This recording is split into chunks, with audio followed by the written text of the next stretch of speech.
د ترهګرۍ ښکار کوزدر میدان کې ترهګرو یو شمېر سرکاري ودانو ته نقصان رسولی. په دې ودانو کې زیاتره ودانۍ د سکولونو دي. د میدان د سیمې ذمدار د هلکانو د پرایمري سکول ته هم په کال 2009 کې د ترهګرو د لاسه اور لګېدلی و چې له امله یې د سکول د ټیمانو چت سوی دی. زموږ څخه تقریبا 400 تعداد دی. لیکي جنکۍ اوم شته. تقریبا 3 کاله وشو زموږ سکول سوی دی. په دې 3 کاله کې د ماشومانو ډېر یخنۍ ګرمۍ برداشت کړي. زموږ سره نه سره ټیم تنظیم شته، نه را سره خیمې تنظیم شته او نه زموږ تر اوسه پورې حکومت څه تنظیم موږ له کړی دی. دا غټه پرایمري ده، تقریبا 8 کمرې وې په دې کې او دا 8 ونه کمرې سوځېدلې دي او نن په دې کې 400 هلکان غرمو ته ټوله ګرمي تېره کړه د جون جولای میاشتې او د هغې نه بعد اوس د دسمبر میاشت شروع ده او یخني تازه شروع شوې ده. خو د دسمبر په دې میاشت کې اوس هم ماشومان ټول په بیدیا ناست دي.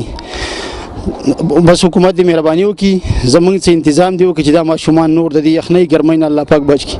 هغه ورځ او نن چې دې سکول کې سبق ویونکي ماشومان هلکان او جنکۍ په شته کمرو کې په بیابان ناست په سبق ویلو مجبور د ستونزو سره مخ د خپل سکول او سر سوري په نشتوالي د خپل ګناه تپوس کوي.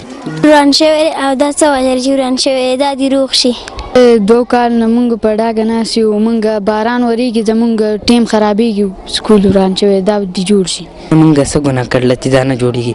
په موږ باندې بارانونه ورېږي، غرمه هم دې تېرېږي او زمونږ ټیم خرابېږي پالتو. جمع را روان دی، زمونږ یخني کېږي، موږ څه ګناه کړله. په میدان کې سرکاري ودانو بیا ودانولو ذمہداري پارسا یعنی پروینشل ریکنسټرکشن ریهیبلیټیشن اینڈ سیټلمنټ اتارټۍ ته حواله دي چې د ذمہدارانو د نخرو له وجې د دې سکولونو بیا ودانو ټینډر 3 ځله کینسل شوی دي او پته نه لګي چې تر کومې به دا سلسله جاري وي. په کال 2009 کې د ترهګرۍ ښکار د ګورنمنټ پرایمري سکول ذمدارې ماشومان په دې سوال کې حق بجانب دي چې هغه وخت چې د دې سکول سوځول کېدو د دې ګناه سوا او اوس دې له د کم ګناه سزا ورکړی کېږي چې 3 کاله تېرېدو نه پس هم د دې سکول لا تر اوسه پورې هم وران ویجاړ پروت دی.